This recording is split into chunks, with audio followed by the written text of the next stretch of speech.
நம்ம இப்படி தொடங்குற பாருங்க. இப்போ you start with E. Okay, El Shaddai, Ebenezer, El Roi, அப்புறம் எலோஹிம். இப்போ இதுலயே இத்தனை பேர்கள் வந்துடுச்சு. இப்போ இந்த பேரை அடுத்த ஸ்தோத்திரம் வந்து இந்த பேர்களை விளக்கி, எல்லாம் வல்லவர், எல் ஷெடாய்னா சர்வ வல்லவரே, அப்புறம் எல் ரோஹினா காண்கிறவரே ஸ்தோத்திரம், எபினேசர்னா என்னங்க உதவி செய்கிறவரே ஸ்தோத்திரம், இல்லையா?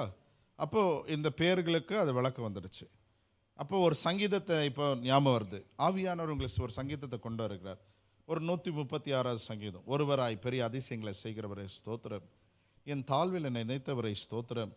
ஆண்டவரே, நீர் சிவந்த சமுத்திரத்தை ரெண்டாய் பிளந்தீரே ஸ்தோத்திரம்.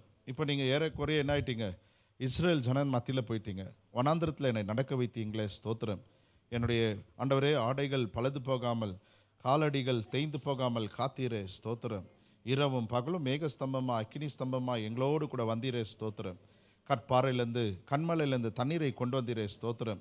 எங்களுக்கு ஊற்றாய் இருக்கிறீரே ஸ்தோத்திரம். எங்கள் தாகத்தை தீர்க்கிறீரே ஸ்தோத்திரம். மானானது நீரோடைய வாஞ்சித்து கதறுவது போல இந்த ஊற்றின் மேல் என் வாஞ்சை பெருக செய்கிறீரே ஸ்தோத்திரம். பார்த்தீங்களா, அப்படியே வர்றது. ஓகே, அப்போது அது ஒரு வசனத்துக்குள்ளே போகிறோம், அப்படியே போகணும்.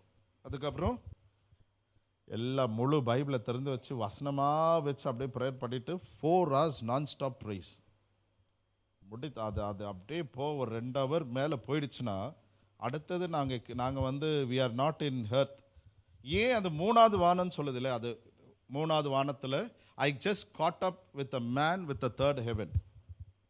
Now you need to understand 2nd and 3rd. அப்போ ஃபஸ்ட்டில் ஏதோ ஒன்று இருக்குது. இந்த ஃபஸ்ட்டில் தான் போகக்கூடிய ஜபத்தை தடுக்கிறது, திருப்பியுமே வரக்கூடிய பதிலையும் தடுக்கிறது இடையில இருந்தால் தான் நடக்கும். So you should always have 3வது வானத்தின் அனுபவங்கள். கர்த்தருக்கு ஸ்தோத்திரம். யூ கன்ஃபார்மாக நம்ம வந்து ஆவிக்குள்ளே ஜோம் பண்ணக்கூடிய காரியங்கள் அப்படி இருக்கணும் மாம்சத்தில். அப்போது இப்படி போயிட்டே இருக்கும் போது உங்களை மெய் மறந்து நீங்கள் வெறும் இந்த ஸ்தோத்திரத்தை ஆராதனை பண்ணணும்.